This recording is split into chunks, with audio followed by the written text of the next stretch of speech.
Top quality और consistent performance के लिए सिर्फ सिल्वर पंप्स, नाम याद रखना।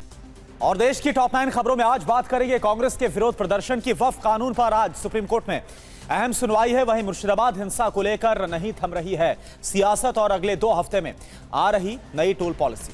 आप देखिए। आज दूसरे दिन भी हरियाणा भूमि सौदे से जुड़े मामले में ईडी दफ्तर में रॉबर्ट वाड्रा से पूछताछ जारी रहेगी। मामला साल 2008 का है। वाड्रा की कंपनी स्काईलाइट हॉस्पिटैलिटी ने गुरुग्राम के शिकोहापुर में 7.5 करोड़ रुपए में जमीन खरीदी थी, जिसे कुछ महीने बाद डीएलएफ को 58 करोड़ रुपए में बेच दिया। आज देश भर में ईडी दफ्तरों पर कांग्रेस धरना प्रदर्शन करेगी, जिसमें कई बड़े नेता भी शामिल होंगे। ये प्रदर्शन नेशनल हेराल्ड मामले में ईडी की चार्जशीट के विरोध में है। ईडी ने चार्जशीट में सोनिया और राहुल गांधी को मुख्य आरोपी बनाया है। मामले पर अगली सुनवाई 5 अप्रैल को होगी।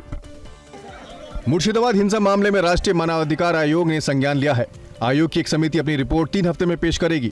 इधर रानीनगर समेत कई इलाकों में केंद्रीय बल ने फ्लैग मार्च किया।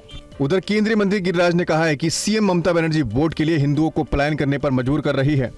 एसपी सुप्रीमो अखिलेश यादव ने कहा है कि पश्चिम बंगाल में जो कुछ हो रहा है वो बीजेपी करवा रही है। वो सीएम ममता बनर्जी के साथ हैं। अखिलेश यादव ने कहा है कि अगर बीजेपी 400 सीट जीत जाती तो रिवाल्वर और बंदूकें सड़क पर होती। और इसीलिए 400 नहीं जीते। अगर 400 जीते होते सड़कों पे होती तलवारें, सड़कों पे होती राइफलें। वह कानून की संवैधानिक वैधता को चुनौती देने वाली याचिकाओं पर सुप्रीम कोर्ट में आज दोपहर 2 बजे सुनवाई होगी। कोर्ट 10 याचिकाओं पर आज सुनवाई करेगा, जिसमें ओवैसी, टीएमसी सांसद महुआ मोइत्रा, संभल के एसपी सांसद जियाउल रहमान वर्ग की याचिकाएं भी शामिल है। धमकी भरे ईमेल के बाद उत्तर प्रदेश के अयोध्या में श्री राम मंदिर के साथ कई जिलों में सुरक्षा बढ़ा दी गई है।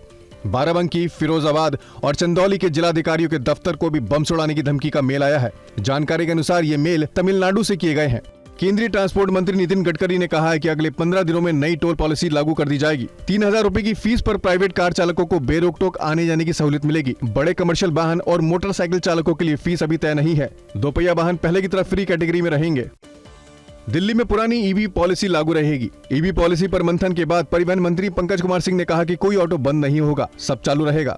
हालांकि पुरानी ईवी पॉलिसी 2013 में ही समाप्त हो चुकी है। इसे कई बार आगे बढ़ाया गया है।